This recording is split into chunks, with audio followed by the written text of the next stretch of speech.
on va parler du cas d'Hélène, hein, le cas d'Hélène, Oui, page 80.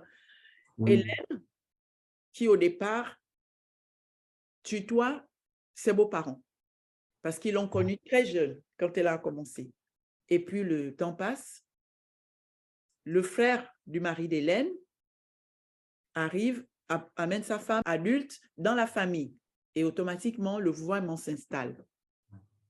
Hélène qui tutoie depuis, du coup, eh bien, expliquez-nous. elle Oui. éprouve un sentiment d'incertitude.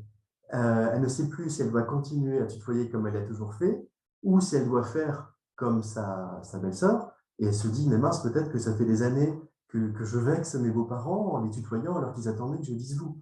Et donc elle commence par douter, et puis elle finit par dire vous, alors que pendant des années, elle a dit tu.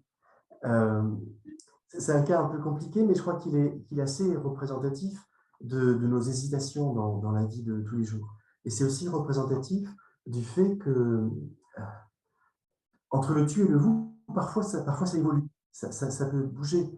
Assez Mhm. souvent, on peut passer du vouvoiement au tutoiement quand on devient plus proche, quand on devient ami ou quand on devient amoureux, amant, je ne sais pas quoi. Il est peut-être plus rare de passer du tu au vous, mais enfin, tout arrive dans la vie. Il y a une grande souplesse de ces pronoms qui peuvent, qui enregistrent un petit peu comme les sismographes ou comme les boîtes noires d'un avion, enregistrent un peu ce qui se passe autour de nous, ce qui se passe dans la relation à l'autre, ce qu'on ressent au fond de nous.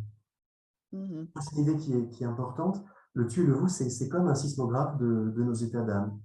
Mhm. Et c'est là qu'on voit que ça engage beaucoup le jeu, tout simplement, le pronom de la première personne.